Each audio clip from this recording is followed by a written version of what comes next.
I write them out on like a whiteboard, and every time it's like flip flopping every.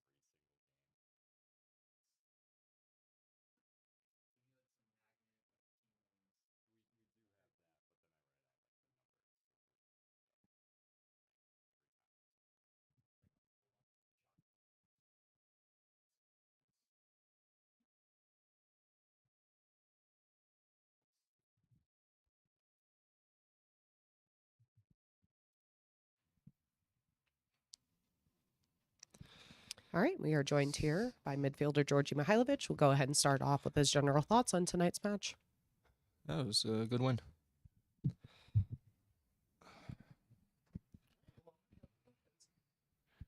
Ray Nurse with Denver Post. Georgie, what is it about these day games that bring it out of you? I don't know if every game was a day game. I would be messy, I guess. Yeah, I think. I mean, that's not important. The most important thing is we finally get a win at home. I think the first two home games you can see a bit of frustration. Or was it three? Did we play 3 home games or 2? Oh, 3 if you count LAFC. oh no, 2. You can see a bit of frustration, especially last game. We were completely played off the field, in my opinion, last game. But the most important thing this game is you can see what we were trying to do.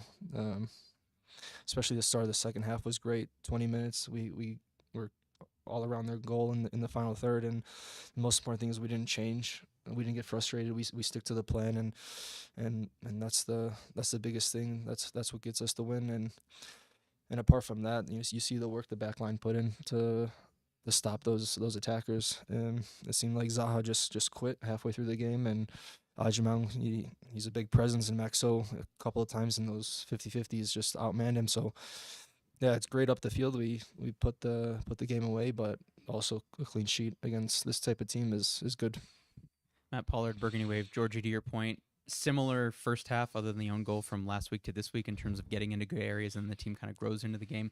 Is it a rhythm thing? Are you guys getting used to each other? Is it just mental? What was so much better in the second half this week compared to maybe times against Portland? Yeah, it's not just the last few games. How we start the second half was also last year. It seemed like we started the second half a bit slower, and this is something that the coaches speak about is ramping it up when we need to. The best teams do it. Liverpool does it. It's probably the biggest example of ramping it up when it's time.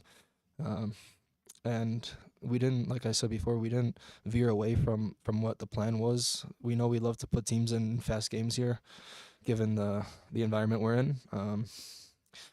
But being able to ramp it up, keeping the press, keeping the high tempo play. And sometimes for me, I need a breather, but it's good because I know that they're suffering more than I am. But again, high tempo press, finishing our chances, and the back line just playing like real men back there against those guys. Hi, Keith Richards, Team NBS Media. You mentioned the back line a couple of times, which feels like they've faced a gauntlet of great attackers in the first 6 matches of the season. Throw on top of that, they've had injuries that they've had to overcome through 6 matches as well. How important is it to have the back line play so well and to be as deep as they are to be able to overcome the injuries and the attackers that they've had to play? We have, in my opinion, the best goalie in the league. In front of him, a back line and 10 total players that are going to defend our butts off to block the goal. But like I said, it's about winning your man-to-man duels, and I'm going to point Maxo out because Ajimang is a huge handful, and you can see that they stopped playing short on those goal kicks because we knew we were picking off picking them off the press, and the goalie started playing long balls to Ajimang and Maxo just manning him off. So it's that mental, physical battles that we all have to win. As you guys were ramping it up in the 60th minute ish or so, I think 5 shots in a row were blocked. Just was there a bit of frustration with that, or was it you have a feeling that you were going to get one, and how rewarding was it when you finally Yeah, got it? that was funny. Like 5 minutes or so right there. We were in the box, but we didn't make the goalie save one. But I didn't feel any frustration. And I'm gonna keep saying the most important thing is we didn't start doing our own thing. We stick to the plan, and that's what gets us the first goal and the penalty shout. Georgie, it's the second straight week Amir's come on and got an assist. Seems like there's a good sub package with Amir and Calvin coming on at the same time. How important has that been to keep the attack going and keeping more pressure on in the second half? Yeah.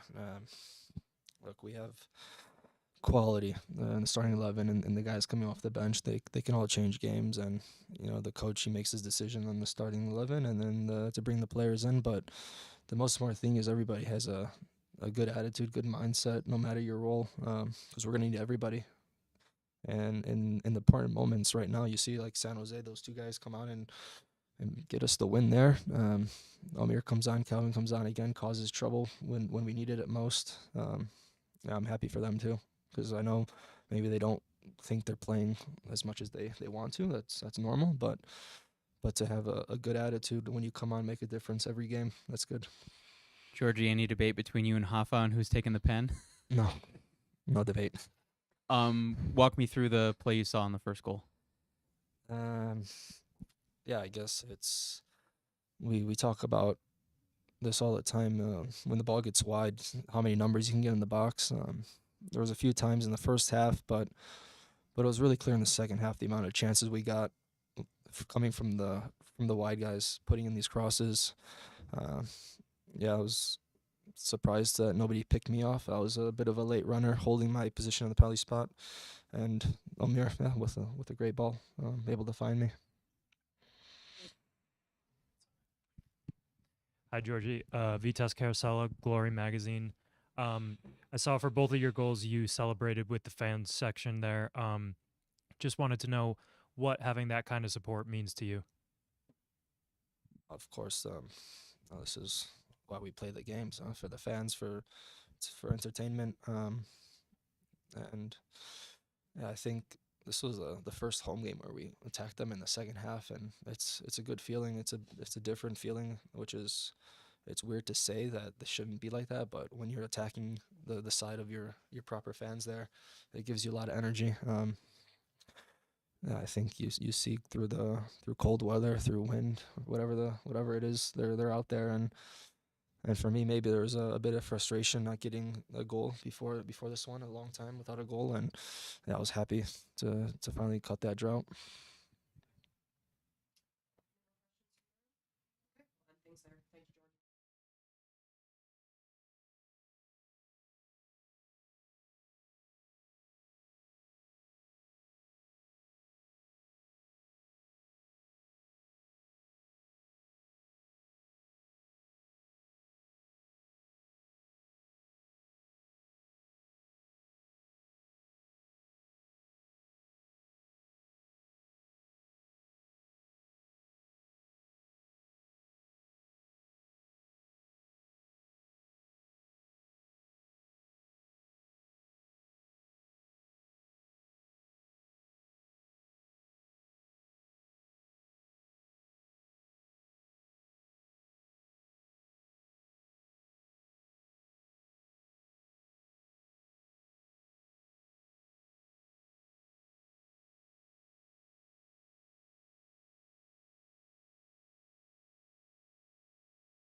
All right, we are joined here by Rapids head coach Chris Armas. We'll go ahead and start off with his general thoughts on today's match.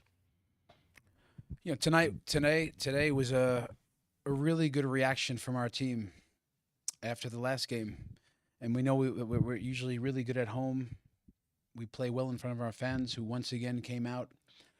But it was a good reaction. I thought it was mature, it was complete, and we've been looking for that performance. And we think, as a staff and a team and a club, it might have been our best performance since League's Cup run last year. That just start to finish, a team that met the demands of a real game. Like, it was a good game. I mean, Charlotte's a good team. You look at their results, you look at the quality they have, the quality up the pitch, all around the pitch, the results, that our team met the demands of a good game against a good team. Physically, we were up for it. Tactically, I thought we were pretty organized and smart. Technically, we were able to make a few plays, and then principally, like, we stuck to who we were. I think that was a big part of it. If we look at the back line and Maxu and Cheeto and Keegan and Ian, and around the pitch, aggressiveness, tempo, this was good to see. So I think lots of good performances around the pitch. Mihalovic gets a couple, which is nice, but I think it was a really good team performance and a good shutout for us at home. Brain Nurse with the Denver Post, just seeing, given everything you just said, 23 shots on the night. For a while, it seemed like maybe you wouldn't get rewarded for it. Just how much of a relief was it to see Georgie get that first one? Yeah, I mean, a relief. Yeah, it's a night where we're pushing, and I thought in the second half, I thought we had a pretty good first half, but in the second half, we felt it building. We felt it coming. But to give Charlotte a lot of credit, they're blocking shots, putting their bodies on the line. You can see a winning mentality and belief in their team to defend their goal really well. But we felt like it was coming. Was it going to be the extra pass or the extra touch to elude a body in the box, or a moment of some real good stuff where Omir, I thought the subs came on and did a nice job. Him and Calvin got into lots of little moments, and Omir helps get the goal, and Georgie has a really clinical finish, also puts the through ball for Hafa, and Hafa got taken down for the penalty. But yeah, a night that we knew we'd push it. I thought we looked pretty mature in that way, although it got a little bit open in moments. That comes with it as you commit numbers and bodies. But the guys get a lot of credit because they earned it. They really earned it and put together a couple of good plays, the first goal and the penalty, meaning the play that led up to it. Matt Pollard, Burgundy Wave. Chris, you had a really good line last week about play fast without rushing. I thought the team grew into the game and did a better job of that. Was it a repetitions thing in training? Is it a coaching mental thing? What clicked today? Well, listen, Matt, I mean, the guys, they're capable. It's not a can't do or a won't do. It's they can do it, right? So it was the message, one of the messages at halftime. That, again, we're going to raise the tempo, guys. In our building, we know we at altitude, we can push the tempo, but let's play quickly and fast without rushing, 100 to 70, just to downshift a little bit in the decisive moments, we say. So if you think about both goals, right? I mean, Omir gets in, takes a guy and then lays off a good one for Georgie. He slows down enough to finish that off, and even the next play that leads to the penalty, how Georgie, and look, what I kept saying to him is anytime he's close enough to me, Georgie, just stay in it, because you can see these moments where he's passing the ball and there could be frustration there. I said, Georgie, it's coming, just stay with it.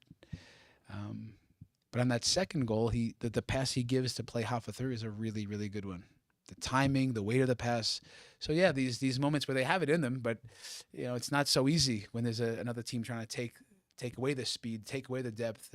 So the guys, they met the demands tonight. They really earned those 3 points, and they were really important 3 points for us as we creep a little bit higher for the time being. Hi, Keith Richards, Team MBS Media. Correct me if I'm saying this wrong, but one of the sayings for the team over the past 2 seasons is stay ready so you don't have to get ready. And it's 6 matches now, it's 3 clean sheets with many different people playing on the back line. What can you say about that performance of the back line tonight and how that saying ties into how well they've been able to play this season with the quality of attackers they've had to face. Yeah, Keith, I like that you say it. It's you be on my team. You're taking in the information. Good. See you Tuesday at training. Stay ready so you don't have to get ready, right? I think it's a good one for these players that they can just it keeps them in the mode, in the mindset, keeps them sharp, keeps them hungry, really tuned in. So when their number is called, they can meet the demands. And for Ian Murphy, who stepped in, Keegan has been on left, he's been on the right. So I think that, if we talk specifically about the back line, if, Ian Murphy coming in, but I think what we've said to these guys is stick to it. We've planted seeds. We're watering it. The sun's, you might not see the growth all the time, but just stick to it, guys. We're not changing things. Stick to it, and let's actually double down on it. And that's what this week was about in training. Just, again, we're a team that doesn't really, tonight, yes, they're happy, but we're never too high or low.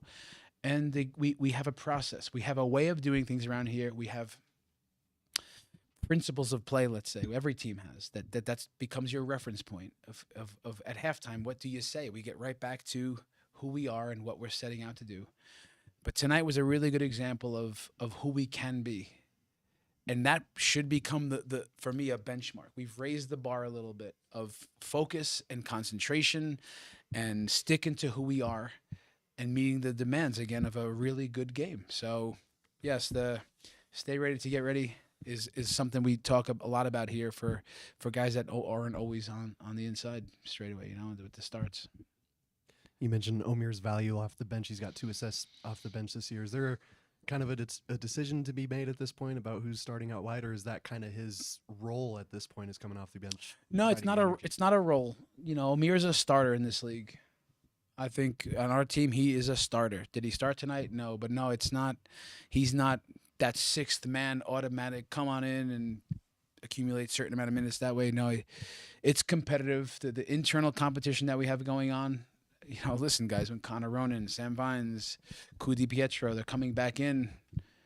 I don't know which coach has to make these decisions, who's out, but and who's in. It's me, obviously. But this becomes tricky. But in good teams, this is what it is. So no, Omir. The best part about what you've seen lately with him, and not just lately, but we've seen it this year. He had a tremendous offseason. Omir came in the fittest that he's been. He's had the best offseason that he's had. He was the fittest that he's been, and he's had a good season so far, but the competition's tight, So no, we're not. We make these decisions that come midweek, towards the end of the week, and it's why many days on our inter-squads midweek we're balancing teams out and partnering up certain things around the pitch, maybe Georgie with Rafa, but Omir's making a case for himself, so it's a good performance off the bench and helps us get the first goal for sure. Hi, Chris. Adam Bushby, Glory Magazine. I just wanted to know if it's results like today and performances like today's that make you feel that the blueprint has now got total buy-in by the players. Is that how it feels to you? No, if I'm honest, I feel a big buy-in from when I'm in the middle of training and running training, and I look in this very room, I look at the faces that there's engagement, there's buy-in. So results, when I'm asking for a mid-block and tight and hunt mode and like 23 shots to 10 maybe, that helps the buy-in. The win helps the buy-in, like even more. But no, I have an engaged group. It's why we have the most high-speed running in the entire MLS. We run, we fight, but so I already know this. Again, I think you can look at the engage of the room oftentimes, and I'm not always saying I'm a great coach, but I'm pretty good at reading the room and feeling the energy and what's going on and the commitment to what's going on. So wins like this, especially when we say, okay, guys, here's the match plan, right? Here's exactly what we were asking, and when they do it, it works, that helps. But no, the buy-in is strong around here. I feel a lot of belief from the players, and they give an awful lot. It's easy for me to ask for the running and the sprinting, and harder for them to do it, but I see the engagement all along.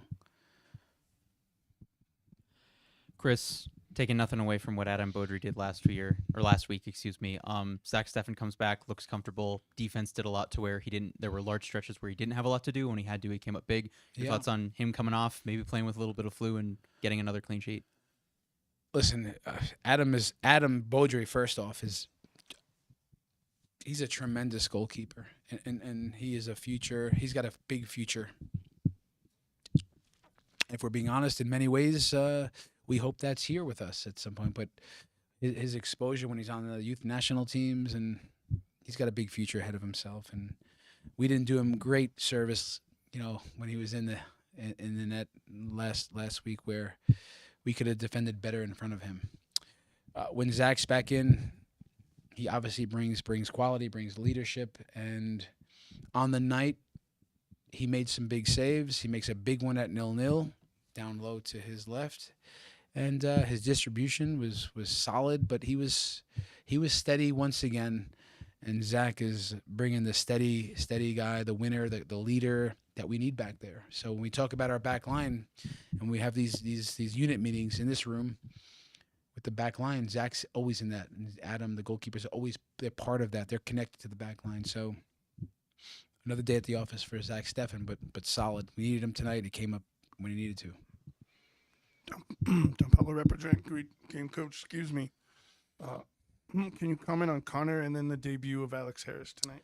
Connor is going to need a couple of weeks. He's feeling good. Obviously, he was around the team yesterday, and gave us a little bit of a boost. Yeah, he's such a good player, and he's had a little bit of a hamstring. Gets healthy, looking sharp. Gets some minutes last week.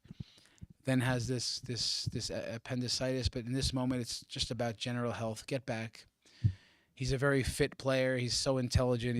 He can run all day. So I won't be surprised if he beats the timeline to get back in a couple weeks. Alex Harris, it's always tricky, guys, right? If I'm being honest, you have Georgi Mihailovic and Rafa Navarro, your DPs. Do you take them off? Do you bring energy in? Your leadership? Like we said, Yappy and Alex, go ahead. Come on, let's attack these guys. And when they came in, they brought big energy, and you can see Alex is jumping out at the center back, then he's back on the 6, and him and Yappy were the way they're defending in the mid block was good. And we've seen Alex now even do that with the second team, Rapids 2, and all of preseason. So Alex Harris is an energetic, quick. He's a goal scorer, but he's intelligent, so we can use him as a striker, even a winger. So good for him to get the debut. With even thinking Sam Bassett's done so well, we could have given him those minutes too, and to try to close it out. But we thought it might have been good for Alex. Speaking of a boost, I have to say in this moment, take advantage of this opportunity. A boy Neymar, who has inspired our team. A boy with leukemia that all of last year would come out to training and be around our team, and he popped up at training with his dad, Ever, a few days ago, and nearly brought half our staff to tears. And he was in our huddle, 8 or 9 years old, telling the guys that they need to win. They got to play better, and they have to win. I mean, you wouldn't believe the inspiration our boys have given him, and that he gives our team. And I saw him tonight, and he was in tears after. But yeah, this if our job around here is to inspire our community and our local community, that Rapids, that team out there, they make me really proud that they do that, and maybe change that kid Neymar's life. I promise you. Maybe maybe he changes their lives, and me. Coach Marco Cummings, Denver Gazette. Tonight, the club did a pretty cool thing where they let fans bring their dogs into the stadium. Just wondering if you had any thoughts on that and the energy in the stadium tonight. Yeah, listen, I'm a dog lover, and it's a good thing that my wife and my dog Leo are in New York right now. Because if he came to the stadium, he's a 15-pound cockapoo, and he would have attacked everybody, which I blame the parents, my wife and me. We enable, and we're terrible parents. But, yeah, look, I think it's pretty cool. Nice initiative by our club to just, bring some excitement into the crowd, and especially here in Colorado, it's so dog-friendly. And, yeah, I think the energy in the stands was great tonight. You can hear it, you can feel it. you can see it, and our players feed off of that. I feed off of it. You know, I think it's we try to play with energy to engage our fans, and our fans give energy, and we play off of that. And it's player to player, coach to player, player to fans, fans to. This is really good stuff. But yeah, it's a nice. Yeah, I love that this night of celebrating the pets and dogs. It's again, Leo back in New York was a good thing.